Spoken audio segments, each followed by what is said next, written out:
බලන්න.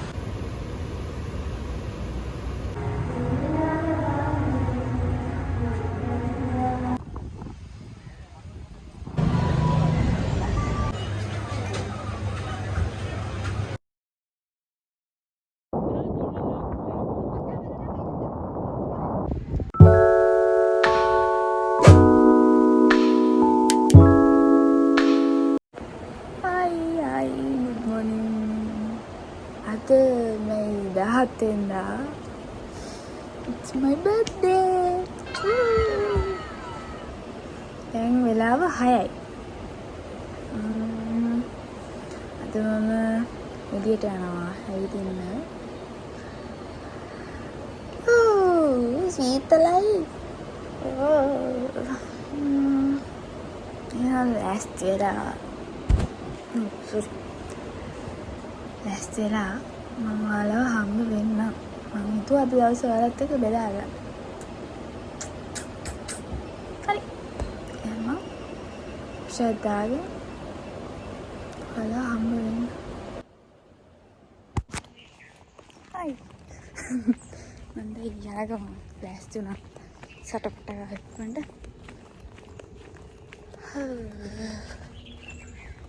අද අවුවත් නැහැ. ලැස්සත් නැති වෙයි.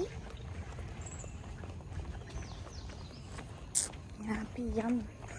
බස් එකට යන්න ඕනේ. හැමදාම ඔය කිලෝමීටරයක් විතර යන්න තියෙනවා. බස් එකට ගිහිල්ලා හම්බෙමු. බයි. මම හිතුවේ මොනවා කරන්නත් ඉස්සෙල්ලා උදේම කොච්චිකඩේ චර්ච් එකට යන්න. චර්ච් එකට ගිහිල්ලා ඉතුරු තැන්වල ඒ කියන්නේ ඇවිදින්න හිතාගෙන ඉන්න තැන්වල ඇවිදිනවා කියලා තමයි හිතුවේ. බලමු. ඉස්සෙල්ලා මම චර්ච් එකට ආවා. චර්ච් එකට එනකොට ඇතුලේ කට්ටිය ප්‍රේ කර හිටපු නිසා ඉඩ තිබ්බෙත් නෑ.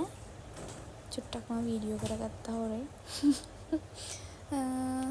මම එළියට ඇවිල්ලා ඉඳලා ආයෙත් ප්‍රේ කරලා ඉවර වුණාම ඇතුළට ගිහින් ඉඳගත්තා. එහෙම ටික වෙලාවක් හිටියා. හරි නිදහස් හිතට ටිකක් වෙලා එතන ඉන්නකොට එහෙම ටිකක් වෙලා ඉඳලා මම එළියට ඇවිත් ඉටිපන්දම් පත්තු කළා. ආයෙත් දවසක යනවා කියලා හිතාගෙන ආවා කියන්නේ ඉතුරු දැන් ටික ඇවිදින්න පටන් ගත්තා.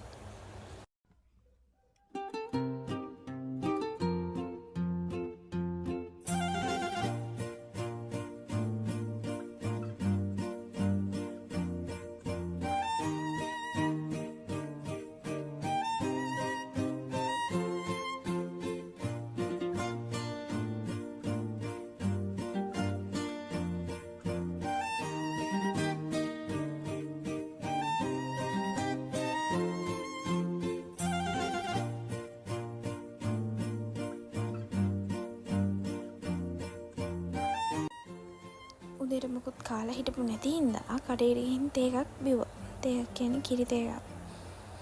ඒකේ ලුණු මිරිසයි වඩේ එකයිනේ මාර රසයි. ඊට පස්සේ මං ගියා පෝට් සිටියට. පෝට් සිටියේ වෙලාව නම් ගොඩක් අවුව. ඊට පස්සේ එතනත් මං පැය භාගයක් විතර ඉඳලා ආය හවස එනවා කියලා හිතාගෙන මං ඊළඟට ප්ලෑන් කරගෙන ඉඳපු වැඩේට මම ගියා.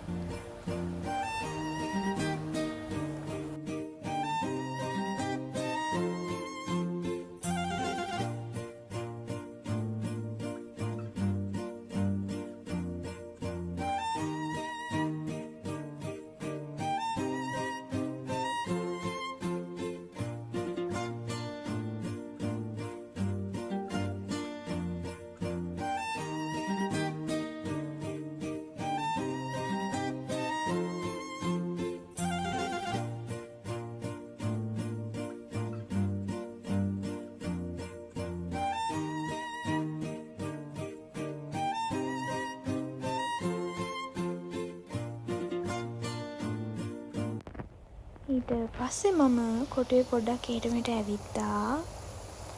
ඇවිදලා බලලා ඇවිද කියන්නේ මට ආසාවක් තිබ්බ රතු පල්ලිය බලන්න. ඒක බලන්න මම ගියා මොන වගේද කියලා. තව එක එක දේවල් ටිකක් බලන්න ගියා. ඊට පස්සේ කූල් එකකුත් බිව්වා. 35 හින්දා. අද මගේ බ්ලොග් එකේ පාර පයින්න වැඩි නේද? පැන පැනම තමයි මම ඉඳලා තියෙන්නේ අද.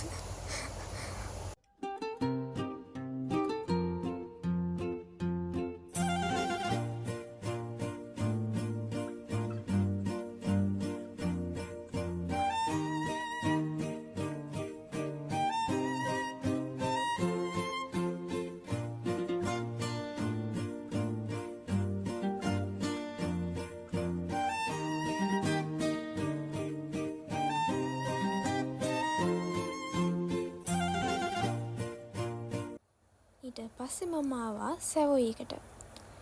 අද දවසේ මම වැඩියම සතුටු වුණේ මේකෙන්. මං ආවා මයිකල් ෆිල්ම් එක බලන්න. ඇත්තරම මාරම ලස්සන ෆිල්ම් එකක්. මං හිතන්නේ මම බලපු ෆිල්ම් වලින් සුපිරිම ෆිල්ම් එකක්. බලපු අය ඉන්නවනම් කමෙන්ට් එකක් දාගෙන යන්න. ඒ වගේම බලපු නැති අය ඉන්නවනම් අනිවාර්යයෙන්ම බලන්න. ඔයාලත් මේකට ආස වෙයි. ඒ වුණාට තව ටිකක් මේ ෆිල්ම් එක දික් වෙන්න තිබ්බා. මට නම් හිතුනේ මේක මෙච්චර ඉක්මනට ඉවර වුණේ අපරාධේ කියලා. ෆිල්ම් හෝල් එකෙන් එළියට ආවේ නම් ටිකක් දුකින්. මොකද ඉක්මනට ෆිල්ම් එක ඉවර වෙච්ච හින්දා. හැබැයි ඊට පස්සේ මම දවල්ට කාලා ආයෙත් ආව පෝට් සිටියට. ඒ වෙලාවේ නම් එච්චර අවුවක් තිබුණ නැහැ. ඒ නිසා ටික වෙලාවක් එතන හිටියා. දවල් නම් ගොඩක් රස්නේ තිබුණ හින්දා මට ඉන්න බැරි වුණානේ. හින්දා හවස ආවා. සන්සෙට් එකත් හරිම ලස්සනයි. මුහුදු රැල්ලත් චුට්ටක් පාගලා මම බෝඩිමට ආවා. එහෙනම් අදට මෙතනින් vlog එක ඉවරයි. ඊළඟ vlog එකකින් හම්බ වෙනකන් ඔයාලා හැමෝම සතුටෙන් පරිස්සමින් ඉන්න ඕනේ.